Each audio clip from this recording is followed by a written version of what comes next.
Bonjour, on se retrouve pour la deuxième partie de la gravure sur bois. J'étais en train de faire un lettrage, le numéro 181, donc on s'est arrêté après 20 minutes d'explication. On va reprendre là où on était, poursuivre, et on trouvera une troisième vidéo qui fera les finitions sur cette plaque. Allez, c'est parti, on continue, on reprend où on était. Je reprends donc là où je m'étais arrêté la dernière fois sur la précédente vidéo. Donc pour rappel, ce sont des vidéos didactiques, donc je prends le temps nécessaire pour que les personnes qui sont intéressées puissent profiter, voir un petit peu tout ce qui se fait, comment ça se fait, et comment elles vont pouvoir essayer de s'améliorer en le faisant. Donc je donne des petits trucs, des petites astuces, et c'est assez long, donc on prend le temps qu'il faut pour ces vidéos. Donc là je poursuis. Attention quand vous arrivez en bout de course, quand vous êtes trop bas, quelquefois ça va pas, vous n'arrivez pas à bien gérer la machine. Alors reprenez en haut de la lettre, comme je le fais là, ou du chiffre, et vous allez, en venant vers vous, en ramenant la machine vers vous, c'est beaucoup plus précis, on arrive mieux à gérer. Alors vous voyez là j'ai donné un petit éclat, enfin pas un éclat, j'étais un poil trop haut, c'est pas grave, je vais légèrement arrondir un peu plus la lettre et je vais les récupérer un peu plus haut et ça ne se verra pas par la suite. On ne cherche pas à avoir du millimètre comme je disais dans l'autre vidéo, hein. Pas du millimètre mais de l'extra précis. On voit que ça a été fait manuellement, même si c'est à l'aide d'une machine. On a toujours des petites ondulations ci et là et c'est ça qui fait tout son charme. Donc n'hésitez pas, arrangez-vous pour toujours amener la machine vers vous. Et quand vous remontez, c'est que vous avez facilité de visuel. Donc là, je reprends et je reviens au-dessus pour terminer. Moi, je vais mieux gérer je vais être plus précis sur les bords. Sinon, on a toujours tendance, en poussant, à aller un peu en zigzag. Voilà, donc je tiens la plaque de plexi, les deux petits boutons qui sont aux extrémités avec le pouce et l'index, hein, et j'ai quelquefois le petit doigt qui gère un peu la hauteur sur le côté. Donc le petit doigt dépasse et puis je peux gérer la hauteur de cette façon. C'est assez facile à gérer. Vous voyez, parfois je soulève la plaque de cette façon, je fais une découpe un peu moins profonde que l'extérieur. Enfin, peu importe, après chacun gère la profondeur de son dessin. N'oublie pas, il faut une certaine profondeur pour les finitions. Vous verrez par la suite pourquoi si je n'enlève pas assez de matière, ça va pas le faire. Voilà. Et là, je détourne le centre du chiffre, alors idem, je viens toujours vers moi. Je ne prends pas pile poil sur le trait. Je suis toujours un peu en arrière, va-t-on dire, et de cette façon, je peux revenir dessus et puis fignoler s'il y a un petit truc à faire. Alors dans la précédente vidéo, j'ai un petit commentaire qui disait que c'était un jeu de patience. Oui, tout à fait, c'est un jeu de patience. C'est agréable à faire, je vous assure. On voit pas le temps passer et quand on a fini, on a vraiment un résultat très, très satisfaisant. Et puis on peut faire des choses qu'on ne trouverait pas forcément dans le commerce. Donc si vous voulez faire des enseignes et tout ce que vous voulez, et les peindre à votre façon, bah, tout ça c'est réalisable à faible coût et vraiment vous faites tout vous-même, hein, de A à Z au niveau de l'enseigne. Voilà. Vous voyez que le papier colle assez bien, hein, cette colle est parfaite et laisse pas trop de traces pour la suite des événements.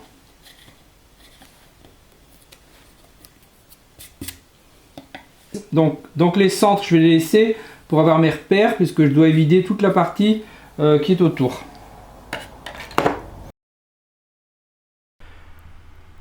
Là, je vais évider. Je vais enlever donc dans la partie qui a été creusée précédemment. Je vais donner des petits coups de fraise en zigzag. Je cherche pas à avoir quelque chose de précis, encore une fois. Je pars en zigzag. Ça va me faire Ça va m'enlever de la matière, soit me laisser des petites lamelles, mais que j'enlèverai à la fin. Voilà, donc zigzag, on évite de cette façon, on évite le... Vous comprenez de cette façon qu'on peut faire des chiffres très très grands, très très larges, parce que, ben voilà, l'évidage va se faire. Donc quand j'approche d'une zone un peu plus étroite, ben là j'y vais un peu plus en pointant, soulevant légèrement la plaque, je descends pour enlever modérément la matière, puis après ben voilà, j'enlève en zigzag, et puis quand il y en a trop, ben voilà, on repose la semelle, puis on y va en zigzag, on laisse aller la machine au gré de son imagination, et vous aurez ainsi, vous verrez à la fin, c'est sympa, ça donne un bon effet granité, hein. On me demandait aussi pourquoi je faisais pas avec le fond plat. Ben justement, je fais pas en fond plat parce que le fond plat c'est un peu banal, tandis qu'un fond granité c'est quand même moins courant. Voilà, après c'est une histoire de goût comme pour tout, hein. On n'aime pas. Et vous verrez le final, le rendu final est vraiment sympa. Et très intéressant pour la suite des utilisations. Les prochaines vidéos, ce seront aussi des gravures un petit peu différentes. On fera un peu d'autres choses, hein. Donc si vous avez des idées de gravure, n'hésitez pas non plus à poser vos questions dans les commentaires sous la vidéo. On pourra partager ainsi éventuellement, voir ce qu'on peut faire comme gravure. Et n'hésitez pas non plus, dès que vous avez commencé à graver quelque chose, peu importe si c'est bien ou moyen, envoyez des photos, on pourra les partager lors des prochaines vidéos de gravure. Ça sera sympa de voir un peu les choses que vous faites également, en les commentant un petit peu. Voilà, donc ça prend un peu de temps, mais c'est sympa.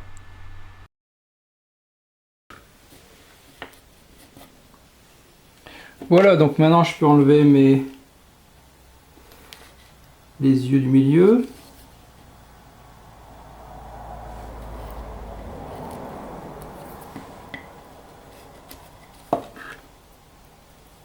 Voilà, de cette façon, bah, les centres sont bien découpés. Alors on cherche pas, comme je disais, à avoir des choses au micro, hein. Vous voyez ici j'ai un petit peu légèrement baillé dessus, j'ai légèrement repris un peu plus loin pour dire de corriger ma petite erreur, parce qu'avec le sens de rotation de la fraise, quelquefois bah, on n'est pas toujours dans le sens de la marche où il faudrait, mais bon ça va, hein.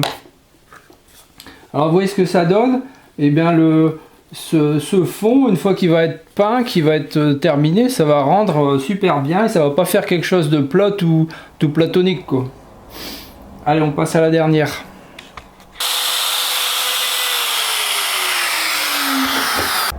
Alors là, je vais enlever le papier comme ça.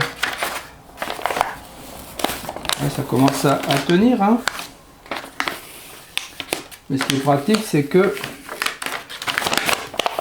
ça ne laisse pas de traces ou très peu sur le bois. Voilà, de cette façon, je vais pouvoir voir s'il n'y a pas de...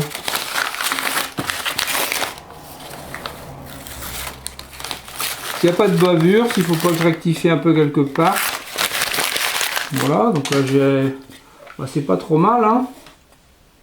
C'est pas trop mal. On va pouvoir fignoler un peu. Maintenant que le pourtour est fait, bah, ça va tout seul, hein.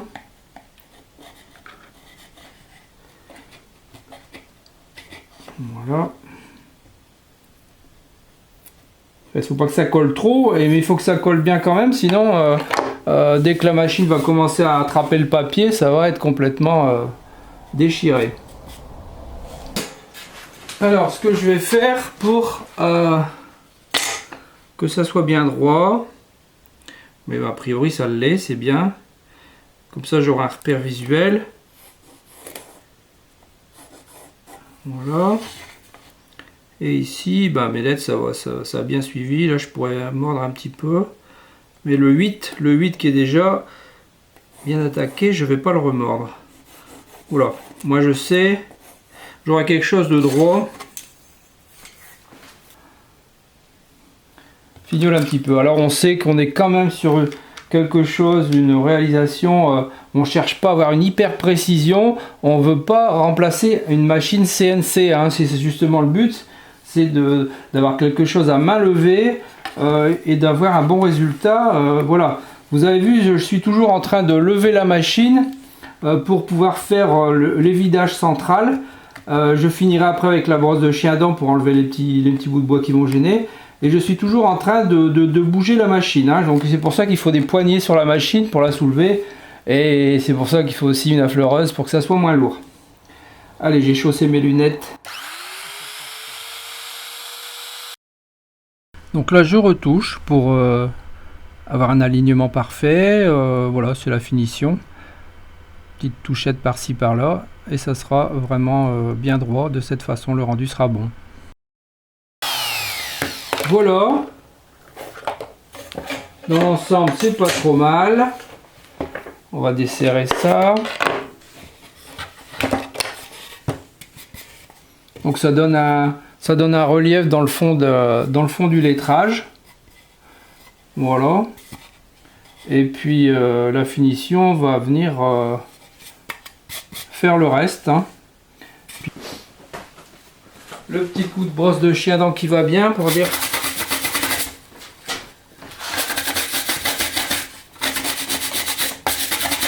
Ça fait sauter toutes les fines lamelles de bois qui ne seraient pas parties. Vous voyez, déjà ça lisse un peu.